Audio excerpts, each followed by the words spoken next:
Well, welcome. I'm here today with Laura Malcolm of Giveinkind.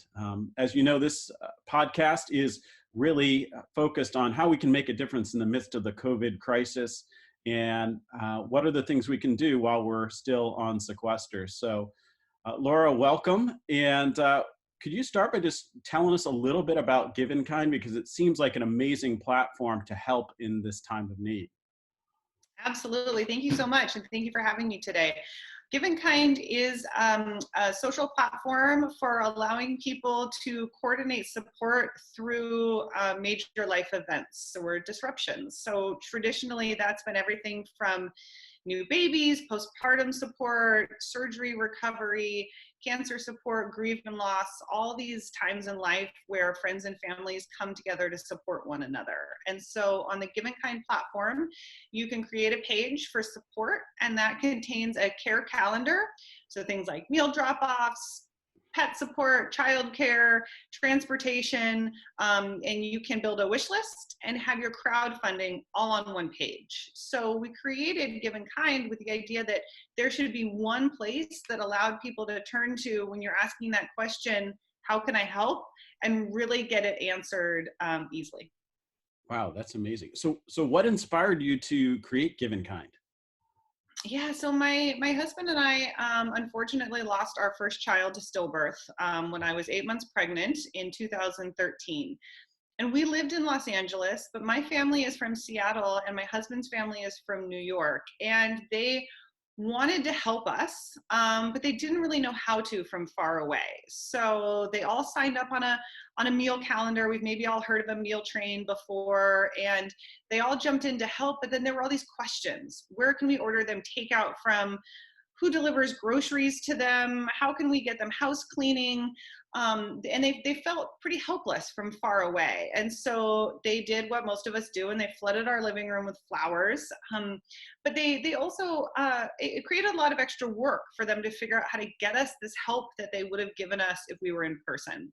And so my background is in technology. And so I knew that we could create a better platform, that it would make it really easy, especially for people who are far away, who want to help in those same ways. So that's why we wanted to create a modern platform where people could sign up and then drop off a casserole if you live next door. That's really important. Or send something like a gift card for Instacart or Uber Eats, which are also really helpful, important ways, and certainly something that we're seeing much, much more now given the current circumstances with the COVID-19. Yeah. So speaking of that, so how has use of the platform been changing given the COVID-19 crisis, and how are people using the platform to make a difference? Yeah, so a couple different ways. It's one of the things that's been so inspiring is that we've seen not only an uptick in the number of pages being created for individuals or families, and we're seeing more every day where families are either they're being quarantined or they're sick because of a positive diagnosis, or they're just using Giveinkind to help someone stay at home. So an older loved one, families with a new baby, people who are undergoing cancer treatment, right? Life is still going on, and we have all of these populations that's even more important to help them stay safe and healthy at home. So we're seeing a growth sort of in the life is still going on number of situations. But one of the things that's been really amazing are the number of pages being started for hospitals, for frontline workers at the hospitals to get them fed. So it really started with a group where you are in Chicago that is now setting up pages, and they've organized for, I think, 15 different hospitals in the Chicago area. They have, they send out the pages to anyone who wants to support, and people who want to send a meal to the hospital, to the emergency department or the ICU floor, it's all very laid out, can then sign up to feed that team, and then they call a local restaurant and they order for delivery. So there's a twofold support happening there, because you're getting these frontline workers fed, and we're also supporting local businesses. So we really saw them start, I mean, just about a week ago with all of these pages, and we're now seeing pages for hospitals all over the country fire up every day. We're seeing them in Florida, New York, and Texas, and it's so inspiring to see how people are taking this effort It's a great use of Giveinkind because it allows the hospital to streamline all of those donations that are coming in also, right? So they're getting flooded with like, how can I help? Can I send a meal to help? They're able to point them over to the Giveinkind page and see that there's a meal calendar with really specific instructions. So they're not getting doubled up on one day and nobody coming for the next one. So that's been a really amazing use case for what's going on right now. So how are you seeing families use this? Yeah, so I mean, we've seen, like I said, everything from people who are diagnosed and they have one family member who's at the hospital. Actually, we have a page going right now where 3 family members are all diagnosed. They're at the hospital. There's 2 at quarantine on home. And that the difference between those of us, I think, who are social distancing and choosing to be at home and limiting our times that we leave is very different from somebody who has gotten a positive diagnosis and then is told you may not leave your house for 2 weeks. So it doesn't matter how, we hope they stocked up, but they might not have. Then we're really relying on the community to help them get the basics that they need.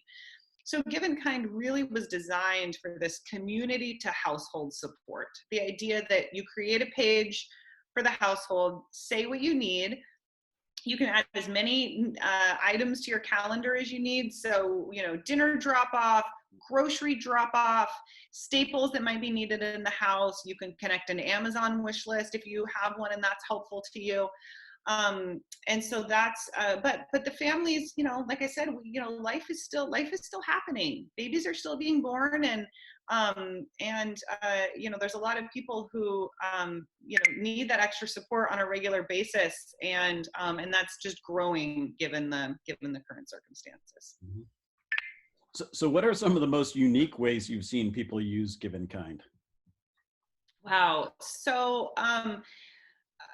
there's I love seeing some of the stuff that comes out of the churches. They think really creatively. So we have prayer calendars going on where people sign up. A church can use it to specify certain windows that they want, someone for intentions to be set that way. And so people can sign up on that prayer calendar. There's a fasting calendar that goes along with that. We saw that from one organization.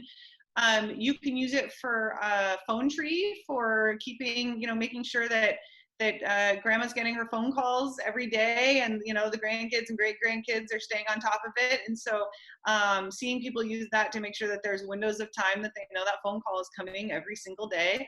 That's been unique. Offers to run errands. So people are using it from a community standpoint to put on that calendar. We'll run errands for you every day between this time, and then community members can sign up for that slot and know that they can get errands run for them. So it's really been amazing to see all of the different ways that people are using it during this time. Mm-hmm. So, people are out there wondering what they can do in the midst of this. Do you have any kind of 2 or 3 concrete recommendations that you would have for people on how they could use the Giveinkind platform to help others? Absolutely. So we're working right now on getting out some hospital-specific content about if you want to create a page for a hospital in your area, because we are getting that question a lot. What are your tips for setting up a page, either because somebody wants to help their local hospital, or it's someone at the hospital who's seeing these other pages get set up and saying, how do we help streamline our efforts at the hospital? And so I think that right now that's one really great way, and not just thinking about hospitals. Let's think about all of our first responders. Does the fire station need some meals dropped off for them? Does the staff at a nursing home need them dropped off for them? I mean, there are all sorts of groups right now that are working double and triple time to take care of our communities.